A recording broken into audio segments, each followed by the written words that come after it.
ABN Marathi news मध्ये आपल्या सर्वांचं स्वागत आहे। ताज्या बातम्यांसाठी एबीएन मराठी न्यूजला सबस्क्राइब। सोलापुरात वंचित बहुजन आघाडी व भारतीय बौद्ध महासभेचा मोर्चा। तात्काळ बुद्धगया येथील महाबोधी महाविहार मुक्त करण्यात यावे। बुद्धगया येथील महाबोधी महाविहार 1949चा व्यवस्थापन ॲक्टमध्ये तात्काळ दुरुस्ती करून महाबोधी महाविहारचे संपूर्ण व्यवस्थापन हे बौद्धांच्या हाती देण्यात यावे।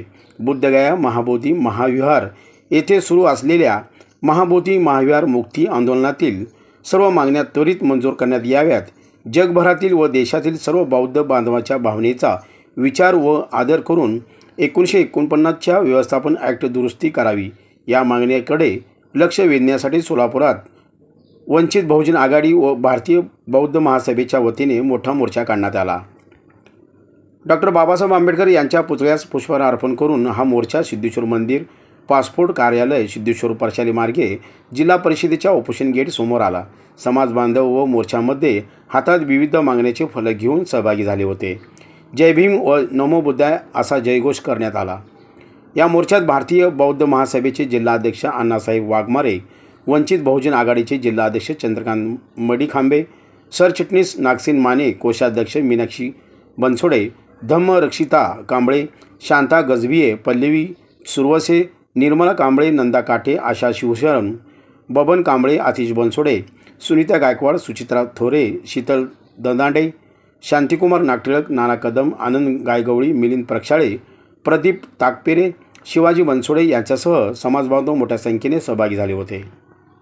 ते महाबुद्ध विहार इथं एक ॲक्ट आहे, ते बिहार सरकारने केलेलं 1949चा ॲक्ट आहे आणि तो ॲक्ट असा आहे की त्या काळामध्ये असणारी जी परिस्थिती आहे ती 4 हिंदू म्हणजे जे काही ब्राह्मण लोक आहेत ते 4 ब्राह्मण हिंदू आणि त्याप्रमाणे 4 बौद्ध भिक्षू बौद्ध सदस्य आणि तिथला जो कलेक्टर आहे त्या कलेक्टर जो आहे तो हिंदूच असला पाहिजे आणि त्या कमिटीचा अध्यक्ष असला पाहिजे अशा पद्धतीचा कायदा त्यांनी केला आणि त्यामुळं साहजिकच बहुमत ते हिंदू पंडितांचं पांडे लोकांचं त्या ठिकाणी आहे आणि त्यामुळं जे बौद्धांचं पवित्र स्थळ आहे ते बौद्धांच्या पवित्र स्थळामध्ये निर्णय घेताना बहुमत तिकडे असल्या कारणानं कोणत्या प्रकारचा बौद्धांच्या महत्त्वाच्या मागण्या तिथं राबवू शकत नाही किंवा कार्य राबवू शकत नाही। वास्तविक पाहता जर मस्जिद असेल तर मस्जिदचा जे काही कमिटी असते ते सगळे मुस्लिम असतात, जर हिंदू असेल तर हिंदू मंदिराचे सगळे कमिटी त्यांचे हिंदूच असतात।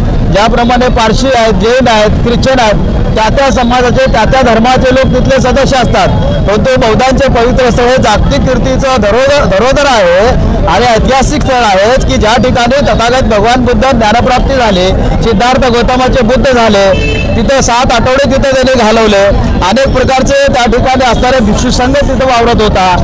सम्राट अशोक राजाने ते बुद्ध विहार बांधलेला आहे। 84,000 स्तूप आणि विहार सम्राट अशोक राजाने बांधलेले कुठे गेले हा विचार करण्यासारखा प्रश्न आहे आणि म्हणून जे असणारे बौद्धांचं पवित्र स्थळापैकी असणारा बुद्धगया आहे त्या बुद्धगयामध्ये जी घुसखोरी झालेली आहे की ते चाललेला काळा बाजार आहे तो थांबवण्यासाठी हा ॲक्ट रद्द करून संपूर्ण बुद्ध विहार त्या ठिकाणी असणारी कमिटी बौद्धांच्या ताब्यात द्यावी याच्यासाठी भारतीय बौद्ध महासभा आणि वंचित बहुजन आघाडीनं राज्यव्यापी आंदोलन आज या ठिकाणी केलेलं आहे। या आंदोलनाच्या माध्यमातून इथल्या असणाऱ्या मनोवादी सरकारला त्या बिहारमध्ये असणाऱ्या सरकारला आवाज या ठिकाणी आम्ही पोहोचवत आहोत की आता आम्ही बौद्ध शांत बसणार नाही जोपर्यंत महाबोधी विहार मुक्त होत नाही त्या ब्राह्मण तावडीतून।